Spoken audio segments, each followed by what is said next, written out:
ঘড়িতে সকাল ৯টা বেজে ৫৪ মিনিট।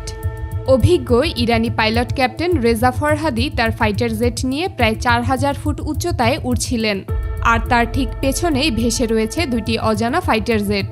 তিনি আসলে বুঝতে পারছিলেন না এই ফাইটার জেটগুলো কোন দেশের বা কার, কিন্তু একটি বিষয় একদম পরিষ্কার হয়ে গিয়েছিল, অজানা ফাইটার জেটগুলো তাকে অনুসরণ করছে। সাধারণত এমন পরিস্থিতিতে যে কোনো অচেনা ফাইটার জেট খুব দ্রুত এলাকা ছেড়ে চলে যায়, কিন্তু এখানে ঠিক তার উল্টোটা ঘটেছিল। তারা কোনোভাবেই সরে যাচ্ছিল না, বরং তারা কাছাকাছি থেকে পুরো এলাকা পর্যবেক্ষণ করছিল। এই মুহূর্তে ক্যাপ্টেন রেজার মাথার ভেতরে একটাই প্রশ্ন বারবার ঘুরছিল, এই জেটগুলো হঠাৎ করে এলো কোথা থেকে, আর কেন তারা ইরানের আকাশে ঘুরে বেড়াচ্ছে। তার কাছে যে যুদ্ধ বিমানটি ছিল সেটি ছিল F-14 টমক্যাট সিরিজের একটি যুদ্ধ বিমান।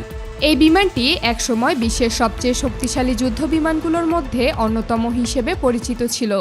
এই যুদ্ধ বিমানগুলো ইরানের কাছে ১৯৭০ সালের পর থেকেই রয়েছে, এবং ইরান এগুলোকে নিজের মতো করে অনেক উন্নতভাবে মডিফাই করে আধুনিক প্রযুক্তি যুক্ত করেছে। F-14 এর সবচেয়ে বড় শক্তি হলো এর গতি অত্যন্ত বেশি। এটি প্রায় ২,২০০ কিলোমিটার প্রতি ঘন্টার বেশি গতিতে উঠতে পারে। এর শক্তিশালী রাডার প্রায় ২২ কিলোমিটার দূর থেকে অন্য যে কোনো শত্রু বিমান শনাক্ত করতে সক্ষম। এত উন্নত প্রযুক্তি থাকার পরেও ক্যাপ্টেন রেজা কোনোভাবেই বুঝতে পারছিলেন না এই অজানার জেটগুলো আসলে কোন ধরনের যুদ্ধ বিমান।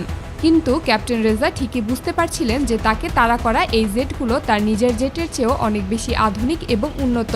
তবুও তিনি তাদের আকাশ কোনোভাবেই ছেড়ে যেতে রাজি না, কারণ তিনি জানতেন এখান থেকে যদি তিনি সরে যান তাহলে এই অচেনা জেটগুলো আরও ভেতরের দিকে ঢুকে পড়তে পারে। তাই তিনি ধীরে ধীরে সময় নিচ্ছিলেন, আকাশে ঘুরে অবস্থান বদলাচ্ছিলেন এবং চেষ্টা করছিলেন একটি নিরাপদ দূরত্ব বজায় রাখতে। একই সাথে তিনি সাহায্যের জন্য অপেক্ষা করছিলেন।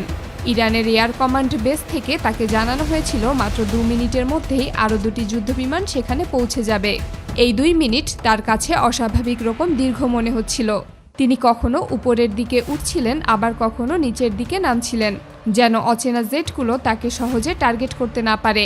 অবশেষে সেই ২ মিনিট শেষ হওয়ার পর আকাশে দেখা যায় আরও দুইটি যুদ্ধবিমান এসে পৌঁছেছে। আলী আসগার এবং আজমির নামের ২ পাইলট MiG-29 যুদ্ধবিমান নিয়ে সেখানে এসে যোগ দেন। এই বিমানগুলো রাশিয়ার তৈরি। এই যুদ্ধ বিমানগুলো অত্যন্ত দ্রুত এবং শক্তিশালী হিসেবে পরিচিত। বিশেষ করে কাছাকাছি আকাশযুদ্ধে এই বিমানগুলো একেবারে পারদর্শী। এগুলো খুব অল্প জায়গার মধ্যে দ্রুত ঘুরতে পারে, দ্রুত টার্গেট লক করতে পারে এবং খুব দ্রুত আক্রমণ চালাতে পারে।